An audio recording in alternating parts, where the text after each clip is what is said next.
اعوذ باللہ من الشیطان الرجیم بسم اللہ الرحمن الرحیم الحمد للہ رب العالمین والصلاة والسلام علی اشرف الخلق محمد وآلہ الطیبین الطاہرین اللهم صل على محمد وآل محمد وعجل فرجہم۔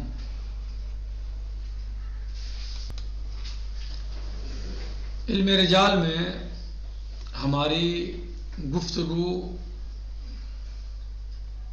کل ایک اعتراض کو ہم نے پڑھا اور اس اعتراض میں ہماری گفتگو چل رہی تھی، اور وہ اعتراض یا شبہ یا اشکال یہ تھا کہ اگر ہم ایک انسان کے ساتھ رہیں اور اس انسان کو ہم اپنی آنکھوں سے دیکھیں، پھر اس کے بعد ہم یہ فیصلہ کریں کہ فلاں انسان حرام کا ارتکاب نہیں کرتا اور واجبات کو ترک نہیں کرتا، تو پھر تو صحیح ہے کہ آپ کسی کے بارے میں کوئی فیصلہ لیں، عدالت یا غیر عدالت کا، عادل ہونے یا غیر عادل ہونے کا، یا عادل ہونے کا یا نہ ہونے کا۔ لیکن جب آپ ایک آدمی کے ساتھ رہے نہیں ہیں، آپ نے اس کو اپنی آنکھوں سے دیکھا نہیں ہے، مشاہدہ نہیں کیا ہے، تو پھر آپ صرف کتاب میں دیکھ کر یا پڑھ کر یا سن کر آپ کیسے جو ہے وہ اس کی عدالت یا غیر عدالت کا فیصلہ کر سکتے ہیں؟ کہہ رہے ہیں کہ یہ بات واضح ہے کہ ان تمام علماء نے جنہوں نے رجال میں کتابیں لکھی ہیں، ان سب نے تو ان تمام راویوں کا مشاہدہ نہیں کیا، یعنی اس طرح ان کے ساتھ نہیں رہے، بلکہ انہوں نے سنی سنائی باتوں پر یا جو ہے وہ کتاب میں دیکھی تو اس پر انہوں نے اعتبار کر لیا ہے، اور ان کی عدالت کو محسوس کر کے اس بارے میں یعنی کوئی بیان اس طرح نہیں دیا ہے کہ جو مثلا انہوں نے خود دیکھا ہو یا وہ خود ان کے ساتھ رہے ہوں۔ کہہ رہے ہیں کہ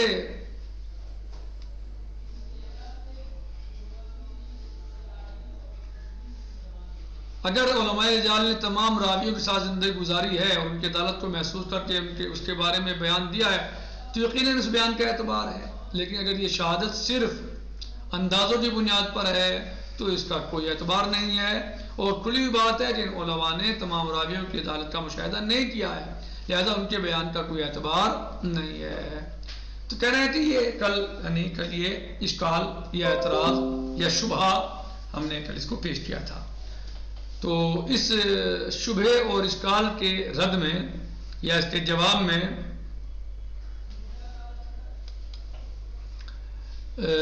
کہہ رہے ہیں کہ صاحب کتاب کہتے ہیں کہ علماء رجال نے اس اشکال اور اعتراض کا تجزیہ 3 اعتبارات سے کیا ہے۔ اعتراض سمجھ میں آ گیا؟ سمجھ میں آیا اعتراض یا نہیں آیا؟ آ گیا۔ تو 3 اعتبار سے اس کا جواب دیا، اس کی رد کی ہے۔ علماء رجال نے اس اشکال اور اعتراض کا تجزیہ 3 اعتبارات سے کیا ہے۔ کہہ رہے ہیں کہ نمبر 1، پہلا کیا ہے؟ شہادت اور گواہی کے لیے یہ کوئی شرط نہیں ہے کہ اسے احساس اور مشاہدے کے حدود کے اندر ہونا چاہیے، ورنہ عدالت اور شجاعت جیسے اوصاف کی گواہی ممکن ہی نہ ہوگی، کہ یہ اوصاف انسان کے مشاہدے کے حدود میں نہیں آتے ہیں، صرف ان کے آثار محسوس کیے جا سکتے ہیں اور مشاہدات کی گرفت میں آ سکتے ہیں۔ تو اگر گواہی میں احساس اور مشاہدے کے علاوہ قرائن بھی قابل اعتبار ہیں، کہہ رہے ہیں کہ اگر گواہی میں احساس اور مشاہدے کے علاوہ جو اور دیگر قرائن ہیں وہ بھی قابل اعتبار ہیں، تو راوی کی عدالت کی شہادت بھی مشاہدے کے بغیر دی جا سکتی ہے۔ یعنی اگر اور گواہیوں میں اور چیزوں میں ہم جو ہے وہ صرف یعنی مشاہدے پر یا احساس پر ہمارا جو ہے یعنی تکیہ نہیں ہوتا، جو اور گواہیاں ہوتی ہیں دنیا میں ہم گواہیاں دیتے ہیں، تو کیا وہ ساری گواہیاں مثلا احساس اور مشاہدے پر موقوف ہیں؟ اگر احساس اور مشاہدہ نہیں ہے تو مثلا جو گواہی نہیں دی جائے گی یا وہ گواہی قابل قبول نہیں ہوگی۔ تو اگر ہم اور دیگر کاموں میں، دیگر امور میں ہم بغیر احساس اور مشاہدے کے گواہی دے سکتے ہیں اور وہ گواہی قابل قبول ہو سکتی ہے، وہ شہادت قابل قبول اور قابل اعتبار ہو سکتی ہے، تو پھر یعنی روایت یا راوی کی عدالت کے بارے میں ہی کیوں ایسی شرط ہو؟ مثلا کہ جو دیکھا ہو یا مشاہدہ کیا ہو یا احساس کے ساتھ اس کو ہم نے محسوس کیا، یعنی جو ہے وہ سمجھے ہوں اس چیز کو، تو یہی کیوں ایسی شرط ہے؟ تو گویا اگر اور قرائن گواہی کا سبب بن سکتے ہیں، گواہی کی صحت کا سبب بن سکتے ہیں، تو یہاں بھی دوسرے قرائن بن سکتے ہیں. یعنی تمام دنیا کی گواہیاں کیا مشاہدے پر ہی موقوف ہیں؟ صحیح. اور اس کے بغیر ہزاروں قرائن ہیں جن کی بنیاد پر انسان عدالت اور اعتبار کی گواہی دے سکتا ہے. یعنی عدالت اور اعتبار کی گواہی صرف دیکھنے پر موقوف ہے کیا؟ دیکھنے پر ہی تھوڑے موقوف ہے، بلکہ جو ہے وہ اور بھی طریقے ہیں. حتیٰ اگر یہ لکھنے والا مسئلہ بھی ہے یا مثلا کسی نے آ کے ہم سے بیان کیا ہے، تو اگر وہ خود معتبر ہے ہماری نظر میں اور اس نے بیان کیا ہے فلاں کے بارے میں، تو بات ختم ہو گئی. جی وہ انسان ہمارے سامنے بیان کر رہا ہے کہ فلاں انسان ایسا ہے، اور یہ انسان جو بیان کر رہا ہے یہ ہمارے نزدیک معتبر ہے، اس کی عدالت ثابت ہے. آپ ہی کے بقول ہم اس کے ساتھ رہ رہے ہیں، ہم اس کے ساتھ رہ رہے ہیں اور ہم نے یہ دیکھ لیا کہ یہ شخص جو ہے جھوٹ نہیں بولتا، یہ شخص حرام کا ارتکاب نہیں کرتا، یہ شخص واجب کو نہیں چھوڑتا. تو یہ شخص گواہی دے رہا ہے کہ فلاں شخص اچھا نہیں ہے، عادل نہیں ہے، تو آپ کے بقول پھر بھی یہ پورا ہو گیا نہیں؟ آپ ہی کے بقول چلے آپ کی بات ہم نے مان لی. علامہ کا جواب جو ہے وہ یہ جواب میرا ہے نہیں، میں تجزیہ کر رہا ہوں.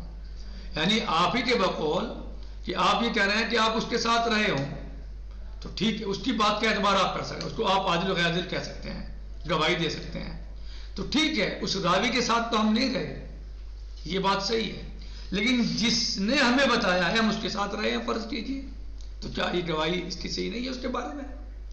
یعنی جو ہمیں کہہ رہا ہے، جس کو ہم جانتے ہیں کہ یہ آدمی حرام کا ارتکاب نہیں کرتا اور واجبات کو چھوڑتا نہیں ہے، اور یہ شخص یہ کہہ رہا ہے کہ فلاں شخص ایسا ہے، ہو سکتا ہے وہ اس کے ساتھ رہا ہو، مان لیجیے وہ رہا ہے ہم نہیں رہے، تو آپ کے اعتبار سے تو یہ بات پٹ گئی.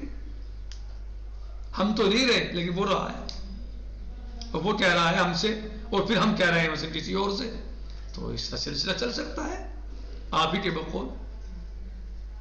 بولو ہم خود اس کے ساتھ، اب ہر آدمی کے ساتھ کیسے رہ سکتا ہے؟ ہر آدمی تو ہر آدمی کے ساتھ نہیں رہ سکتا نا. اس طرح دنیا سے گواہی ختم ہو جائے گی، بس یعنی سلسلہ ختم ہو جائے گا.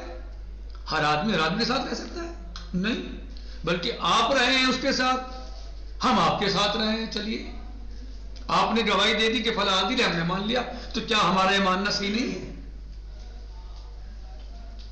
اگر آپ کسی کے ساتھ رہے اور آپ نے اس کو دیکھا کہ وہ حرام کا ارتکاب نہیں کرتا، واجبات کو نہیں چھوڑتا، اور آپ نے کہا کہ یہ شخص عادل ہے، تو کیا ہم نہ مانے جو ہے وہ مثلا جو ہے وہ آپ کی بات، اور ہم نے مان لی؟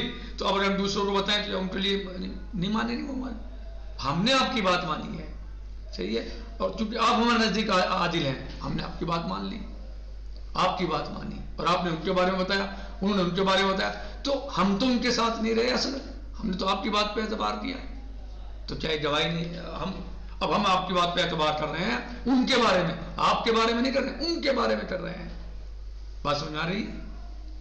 ہم اعتبار کس کے بارے میں کر رہے ہیں؟ تمہاری وجہ سے ان کے بارے میں اعتبار کر رہے ہیں، تو ہم تو ان کے ساتھ نہیں رہے، تو ہم ان کی عدالت کو کیسے مانیں؟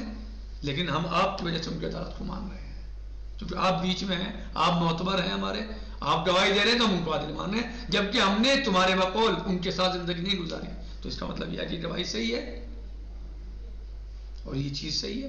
تو ضروری نہیں ہے کہ ہر صاحب کتاب یا ہر رجالی راوی کے ساتھ رہا ہو، بلکہ اس نے جو پتہ لگایا ہے وہ معتبر ذرائع سے پتہ لگایا ہے، جس نے اس کو بتایا ہے وہ اس کے نزدیک معتبر ہے، وہ اسے جانتا ہے یا اس کا اسے اعتبار ہے. تو اسی طرح جو ہے وہ ورنہ اس طرح دنیا سے ساری گواہیاں ختم ہو جائیں گی، بہت ساری گواہیاں ختم ہو جائیں گی. ہر آدمی کے ساتھ تھوڑے رہ سکتا ہے کہ پاس رہ کے دیکھے کیسا ہے کیسا نہیں ہے، یہ کیسے ممکن ہے کہ ہر آدمی کے ساتھ رہے اسے نہیں، بلکہ کچھ طریقے ہوتے ہیں. پورے یعنی نظام دنیا کیسے چلتا ہے؟ ایک دوسرے کی گواہی پر ہی چلتا ہے، ایک دوسرے کے بتانے پر چلتا ہے. صحیح.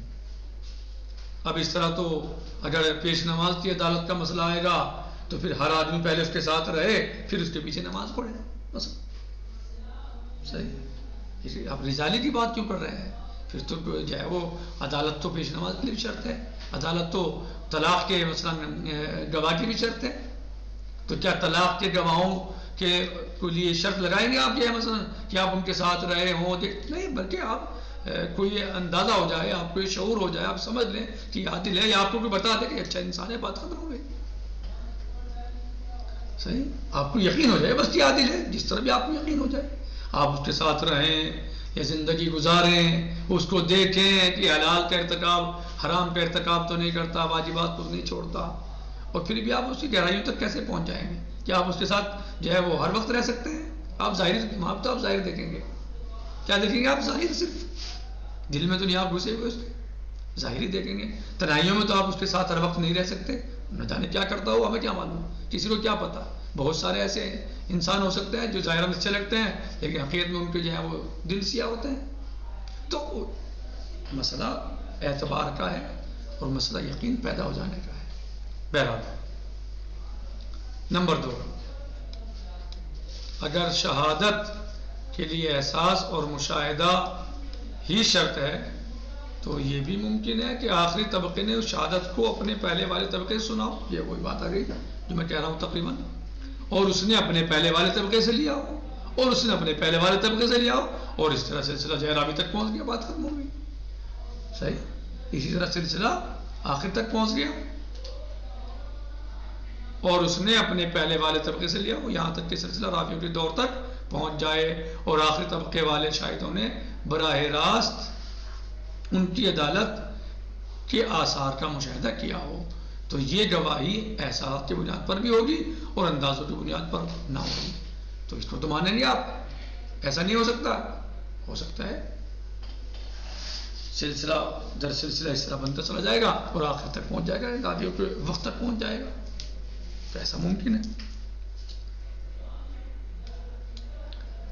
کہتے ہیں نمبر 3، بہت ممکن ہے کہ علماء رجال نے راویوں کی عدالت اور وثاقت کا علم اپنے پیشرو اصحاب کی کتابوں سے حاصل کیا ہو اور انہوں نے یہ علم براہ راست مشاہدے سے حاصل کیا ہو، تو اسے بھی محسوس شہادتوں میں شامل کر لیا جائے گا اور اس شہادت کی بنیاد پر بھی علم حاصل کیا جا سکتا ہے. جس طرح ہم اپنے دور سے پہلے گزر جانے والے علماء اعلام کی وثاقت اور عدالت کا قطعی علم رکھتے ہیں کہ بعض حضرات کی عدالت کے بارے میں اپنے بزرگوں سے سنا ہے جنہوں نے ان کا دور دیکھا ہے، اور بعض حضرات کا علم ان مصنفین کی کتابوں سے حاصل ہوا ہے جنہوں نے ان کے کردار کا مشاہدہ کیا تھا اور مشاہدے کی بنیاد پر یہ علم حاصل کیا تھا. کیونکہ اگر اس طرح ہم نہ اعتبار کریں اور نہ یقین کریں تو جو آج سے آپ راوی کی بات کیوں کر رہے ہیں؟ صرف آپ کا پورا عقیدہ ٹکا ہوا ان چیزوں پر جائے، آپ کا پورا دین ٹکا ہوا ان چیزوں پر جائے. آپ مثلا جو ہے وہ آپ ایک غلط انسان کو جو ہے وہ نہ آپ اس کے ساتھ نہیں رہے، آپ اس کے پاس نہیں بیٹھے، آپ نے اس کو دیکھا نہیں ہے، آپ اس کو برا کہتے ہیں. لیکن کیوں کہتے ہیں آپ برا؟ آپ نے سنائی تو ہے بزرگوں سے، یہ کتابوں میں پڑھائی تو ہے، تو کتابوں میں پڑھ لینا اس کا مطلب یہ آپ کافی مانتے ہیں. تو ایک طرف تو آپ کافی مان رہے ہیں کتابوں میں پڑھ لینا، اور دوسری طرف آپ جو ہے وہ کہہ رہے ہیں کہ نہیں ان کے ساتھ رہے ہوں تو آپ اس کی عدالت کا فیصلہ کر سکتے ہیں. آپ ان کے ساتھ رہے جن کو آپ لعنت کرتے ہیں، جن کو آپ برا کہتے ہیں، ان کے ساتھ رہے آپ کیوں کرتے ہیں آپ لعنت؟ یہ کیوں آپ برا کہتے ہیں ان لوگوں کو؟ یہ کیوں ان سے بیزاری کرتے ہیں مثلا؟ جی آپ بہت سارے لوگوں سے نفرت کرتے ہیں، بہت سارے لوگوں سے آپ محبت نہیں کرتے، تو کیا آپ ان کے ساتھ رہ کے دیکھا ہے آپ نے بہت سارے لوگوں کے ساتھ جو ہے وہ مثلا زندگی گزاری ہے جن کو آپ برا سمجھتے ہیں کہ وہ بہت برے انسان تھے یا بہت گھٹیا انسان تھے یا ظالم تھے، انہوں نے ظلم کیا. کیسے سمجھا آپ نے؟ کتابوں میں پڑھ کے. تو اگر کتابوں میں پڑھ کے آپ ان کے بارے میں اپنا اعتقاد اور یقین اور جذب حاصل کر سکتے ہیں اور یقین حاصل کر سکتے ہیں، تو اگر راویوں کی وثاقت کے بارے میں عدم وثاقت کے بارے میں کتابوں میں پڑھنے سے مثلا جو ہے وہ کیوں نہیں آپ کر سکتے حاصل؟ بات سمجھ آ رہی ہے منطق کوئی ایسی منطق؟ اس طرح منطق نہیں. بھائی آپ ایک طرف تو پورا آپ نے جو ہے وہ کہ جیسا آپ فلاں انسان غلط تھا، صحیح غلط تھا، کیسے آپ نے سمجھا؟ آپ ان کے ساتھ رہے ہیں، زندگی گزاری ہے، آپ نے اپنی آنکھوں سے دیکھا ہے آپ نے ان کو کہ وہ غلط تھے؟ کہ نہیں. کہ پھر کہا کہ فلاں کتاب میں لکھا ہوا ہے. تو فلاں کتاب میں لکھا ہوا آپ اعتبار ادھر تو اعتبار کر رہے ہیں فلاں کتاب میں لکھا ہوا ہے، اور اگر راوی کے بارے میں کہ فلاں کتاب میں لکھا ہوا تو آپ کو اعتبار نہیں آ رہا. آپ کہہ رہے ہیں کہ دیکھیے خود رہ کے تو صحیح ہے ورنہ صحیح نہیں ہے. بات سن رہی یعنی آپ جب راوی کی بحث کرتے ہیں عدالت اور غیر عدالت کی تو آپ کہتے ہیں کہ آپ ان کے ساتھ رہے ہوں تو ثابت ہوگا ورنہ آپ کو کیا پتا جائے سنی باتوں پہ عمل کر رہے ہیں ہم اور ادھر کہہ رہے ہیں ہم نے کتاب میں دیکھا ہے مجھے کو تو جس طرح آپ نے وہاں کتاب میں دیکھا ہے فلاں کے بارے میں اسی طرح اس راوی کے بارے میں کتاب میں دیکھا جا رہا ہے. اگر وہاں معتبر ہو سکتی ہے وہ بات تو یہاں بھی معتبر ہو سکتی ہے. کون سی پریشانی کی بات ہے؟ جی بالکل ہو سکتی ہے.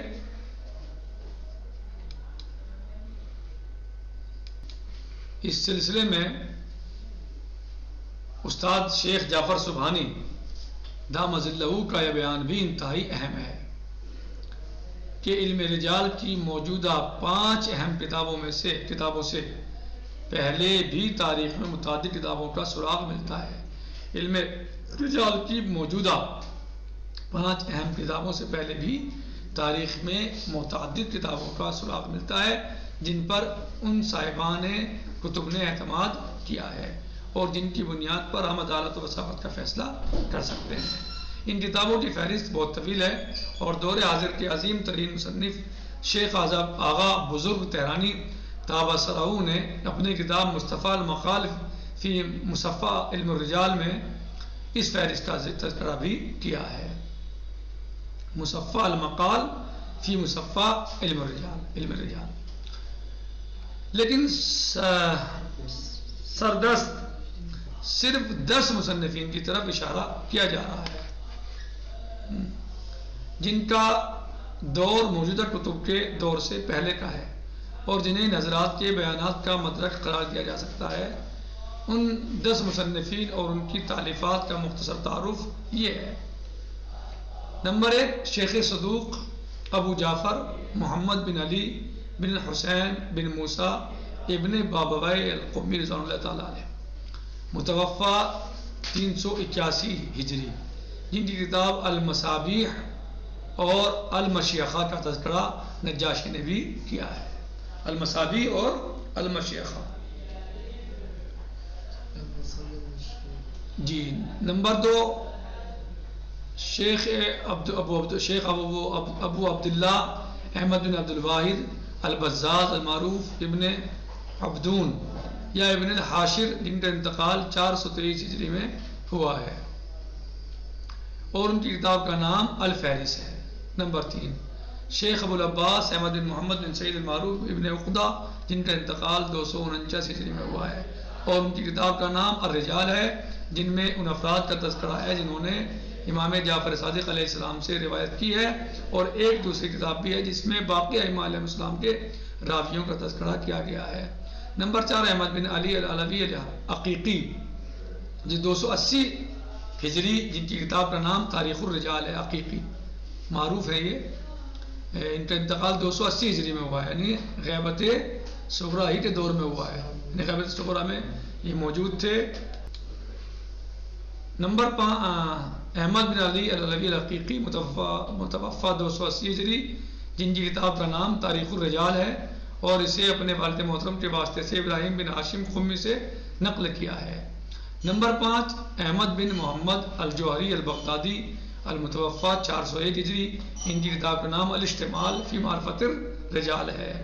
نمبر 6 شیخ ابو العباس احمد بن محمد بن نوح جن کی کتاب کا نام الرجال الذین رووا عن نبی اللہ علیہ السلام ہے یعنی ان رجال کے بارے میں کہ جنہوں نے ان راویوں کے بارے میں گویا کہا جائے جنہوں نے امام اب عبداللہ علیہ السلام نے امام صادق علیہ السلام سے روایت کی ہے یعنی امام صادق کے راویوں کے بارے میں ہے کتاب یہ.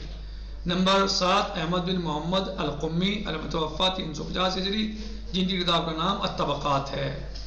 نمبر 8 احمد بن محمد الکوفی جن کی کتاب کا نام الممدوحین والمذمومین ہے.